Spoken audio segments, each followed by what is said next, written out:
Hey everyone, this is Tell the True Sports Radio. I'm your host, Rod Fitch. And as Lionel Richie would say, it was easy. Easy like Sunday morning for the Boston Celtics. They're up to blew them out in the first game.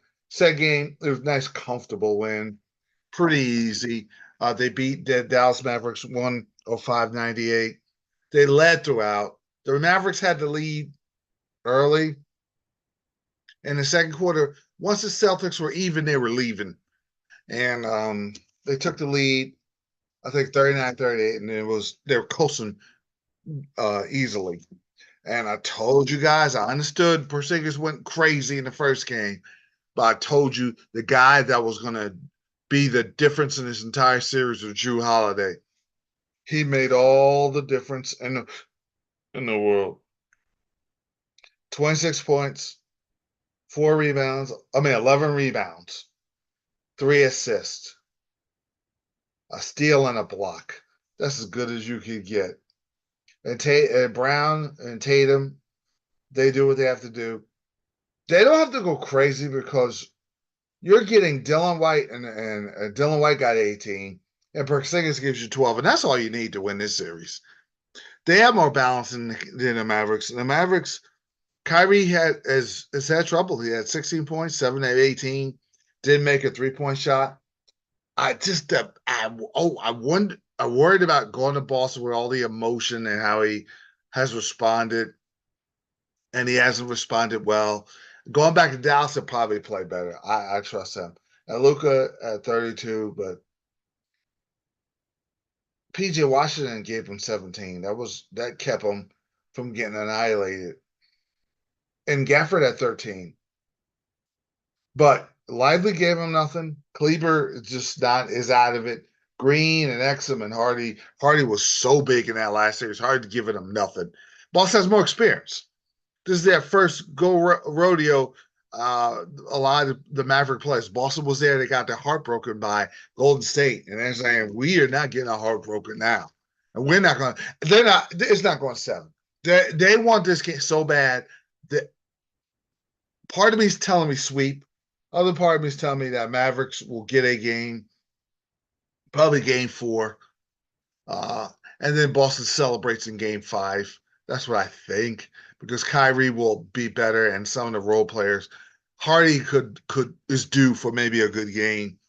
But what they're doing, they're defending Kyrie well. Drew Holiday, White, even Pritchard came in a couple of times. It looked good, but the key of this series is just the balanced scoring. Holiday, because you got to worry about Brown and Tatum going off. So if you're doubling those guys, Brown, Hardy, not Brown, I'm sorry, White and Holiday. Holiday could go inside. Holiday could shoot a 3. He could drive the basket. He had 11 rebounds. Hey, he's the best defender on the court. So I'm impressed. And it's their time. They're not going to be like the 49ers. I thought they were like, I call them the Boston 49ers. I can't call them that. They'll get their 18th title. I'm crowning them right now. This series, the competitive phase of the series is over. Now it's just whether the Celtics is 4 or 5. They'll get a game in Dallas. Maybe both, because they'll be so desperate to win a title. They'll just close them out, and then they could head for the city of Boston for the celebration party in downtown Boston. So congrats to the Celtics. And Porzingis makes a big difference defensively. But, man, I told you the key to this entire series was Drew Holiday.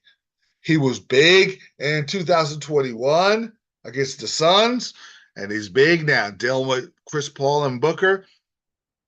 And now the job he's doing defensively is a key. 26 points.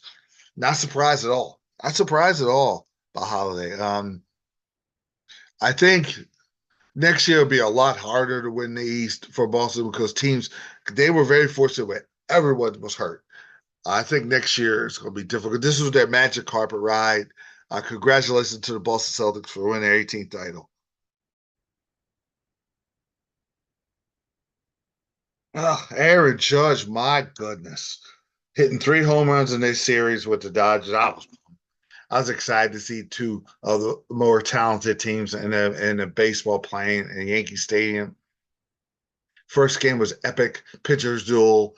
Dodgers pull it out. Teoscar Hernandez, big hit. Teoscar Hernandez next day goes off. 11-3 Dodgers. But Judge hit 2 home runs, and Judge hit the big home run this game that put the game away, and the Yankees win 6-4. What a and now in this game, the Yankees finally got better pitching than the Dodgers outpitched the Yankees, but Gill was good, 5 Ks, 3 earned runs. And Ferguson, Weaver, and Holmes closed it out. Clay Holmes is having a good year.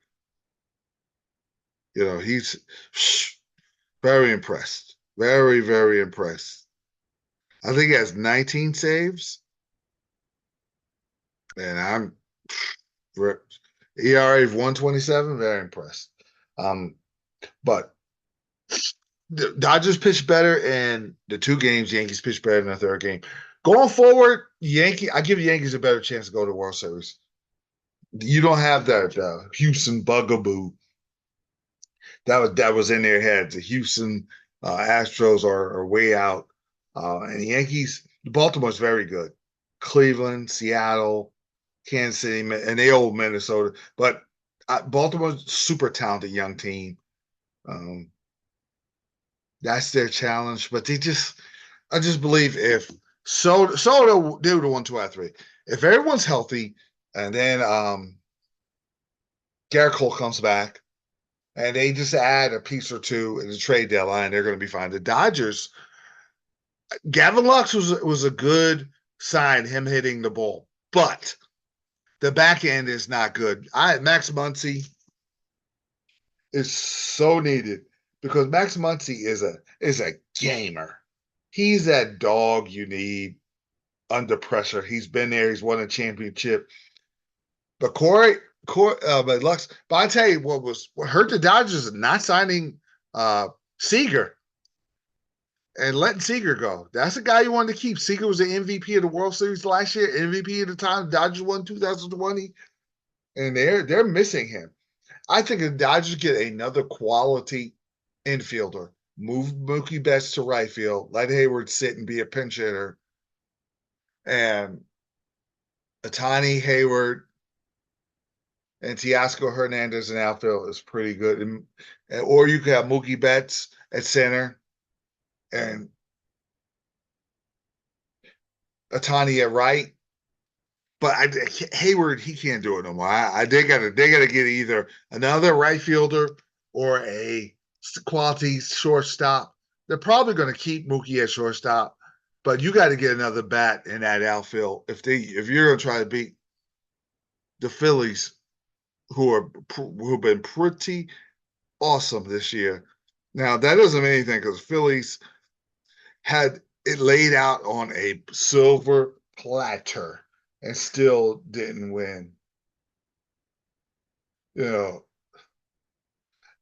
I'm looking here to see when Max Muncy's coming back. I don't think he's gonna. I think he is a couple of weeks away from coming back. So they're gonna his mild right oblique strain. So when he comes back, that's going to help. If he comes back and plays well, that'll help their back end. But Gavin Lux has to hit. Max Muncy has to hit because now you're protecting the big five, Mookie and Teoscar and Ohtani and Will Smith and Freeman.